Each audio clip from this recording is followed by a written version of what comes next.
রোদ দেখতে আসছি, ধর্মযাত্রা উৎসব যেন সবারই, তো যেন ভালো লাগে, সব ধর্মের লোকেরা এখানে অংশগ্রহণ করছে। জয় জগন্নাথ। আমার বাড়ি ময়মনসিংহ, কিন্তু আমি এখানে প্রতি বছর সিলেটের রথে আসি। আমার এখানে খুব ভালো লাগে। তুমি কি চাচ্ছ? অর্জুন, দ্রৌপদী, তুমি কি বলছো একটু বলো। ভীম। ভীমের তো অনেক শক্তি, তোমার শক্তি আছে? সিলেটি ইশারা, অবশ্যই ইশারা। আজকে আরো বেশি মানুষ হয়েছে, ভালো লাগতেছে, কিন্তু অনেক গরম। জগন্নাথ দর্শন পূর্ণ করা, তারপরে আনন্দ উল্লাস এসবের জন্য আসছি। আমি ময়মনসিংহ থেকে আসি। সিলেটের রথ নাকি অনেক সুন্দর হয় এবং জমজমাট হয়, এর জন্য আমি ময়মনসিংহ থেকে আসি। আসলে সিলেট রথের জন্য সেরা। আমি প্রথমে এত জমজমাট রথ উপভোগ করতেছি। রোদ দেখতে আসছি, অনেক ভালো লাগে।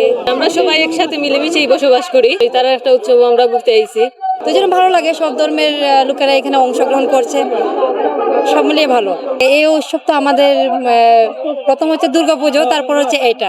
ধর্মযাত্রা উৎসব যেন সবারই, প্রত্যেক বছরই হয়। সিলেটে অনেক জমজমাট, বহু পুরনো দিন থেকে এই রথযাত্রা চলতেছে। এখানে 30 থেকে 40,000 ভক্তর থাকার কথা, কিন্তু দেখা যাচ্ছে এর থেকে আরো বেশি মনে হচ্ছে, কারণ মন্দিরে অনেকে যেতে পারে না।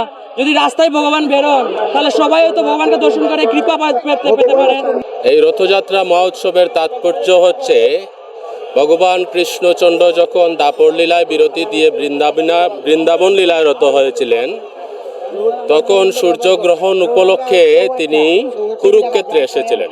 সনাতন ধর্মের ঐতিহ্য রয়েছে, যখন গ্রহণ হয়, রাহু কেতুর প্রভাব বাড়ে, তখন পবিত্র স্থানে গিয়ে প্রার্থনা করা হয়, ভগবানের কাছে প্রার্থনা করা হয়।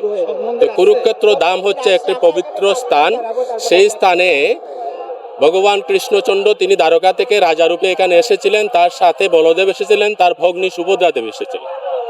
এদিকে তিনি বৃন্দাবন থেকে উনার ভক্ত ব্রজবাসীরা, ব্রজগোপীরা এই কুরুক্ষেত্রে গিয়েছিলেন।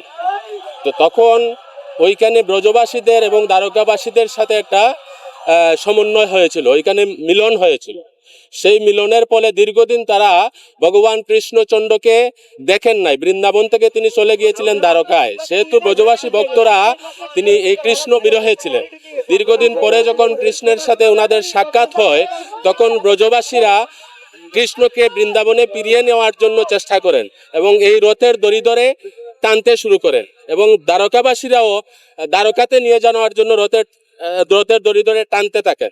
তখন এইখানে যেহেতু বৃন্দাবনবাসীরা এটা পরকীয় রসের ভক্ত, সেই হিসাবে বৃন্দাবনবাসীরা জয়ী হন এবং কৃষ্ণ, বলরাম, সুভদ্রা দেবীকে তারা বৃন্দাবনে নিয়ে যান, এবং এইখানে কৃষ্ণ বৃন্দাবনে 9 দিন অবস্থান করেন। তারপর তিনি আবার দ্বারকায় ফিরে যান। সেই বিষয়কে কেন্দ্র করে, সেই উৎসবকে স্মরণ করে এই 9 দিন ব্যাপী রথযাত্রা উৎসব শুরু হয়। আজকে ভগবান জগন্নাথ, বলদেব, সুভদ্রা মহারানী রাস্তায় বের হয়েছেন, যেটা ওই যে লীলাটা হয়েছিল টেনে বৃন্দাবনের দিকে নিয়ে যাওয়া হয়েছিল। এই 9 দিন অবস্থান করার পরে আবার তিনি উল্টো রথের জন্য বের হন। এই হচ্ছে এই লীলা। এই বৃন্দাবন থেকে তিনি আবার দ্বারকায় ফিরে যান। এই লীলাকে কেন্দ্র করেই এই উৎসবটা পালিত হয়ে থাকে।